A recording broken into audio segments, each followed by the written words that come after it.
ওভারে ৭১ রান, ১২ বলের ১১টিতে হাঁকিয়েছেন ৬ মার। কোনো মোবাইল গেমিংস মনে হলেও বাস্তবে স্বীকৃত ক্রিকেটে ঘটেছে এমনটা। সালমানের ব্যাট যেন ছিল মোবাইল গেমসের কোনো সহজ সংস্করণ, যেখানে চাইলেই হাঁকানো যায় ৬। কল্পনার মতো এই ইনিংস নিয়ে আরও বিস্তারিত থাকছে প্রতিবেদনায়।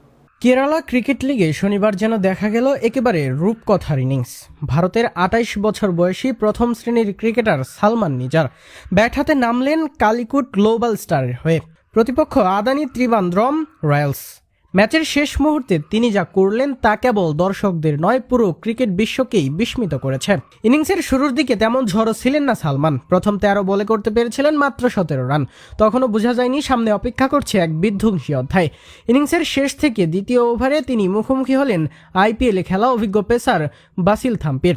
একের পর এক শক্তিশালী শটে সেই ওভারেই ৫টি ছক্কা হাঁকালেন বাঁহাতি ব্যাটার। শেষ বলে নিলেন ১ রান, যাতে স্ট্রাইক নিজের কাছেই থাকে। এরপর শুরু হলো আসল আতঙ্ক। শেষ ওভারে বল করতে এলেন অভিজিৎ প্রবীণ, আর সালমান যেন তখন আগুনে পরিণত। প্রথম থেকে শেষ টানা ৬টি বৈধ বল উড়িয়ে দিলেন গ্যালারিতে। এর মাঝে একটি নো বল আর একটি ওয়াইড করেছিলেন বোলার।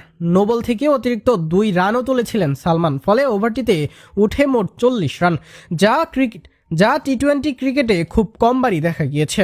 ম্যাচের শেষ ১২ বৈধ বলে ১১টি ছক্কা হাঁকিয়ে তিনি তুললেন অবিশ্বাস্য ৭১ রান। ইনিংসের শুরুতে ধীরগতির ব্যাটিংয়ের পর মাত্র ২৬ বলে অপরাজিত ৮৬ রানে মাঠ ছাড়েন সালমান।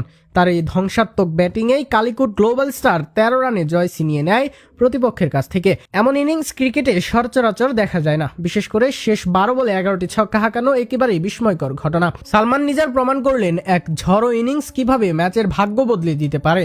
কেরালা ক্রিকেট লিগের এই ইনিংস হয়তো অনেক দিন ধরে আলোচনায় থাকবে।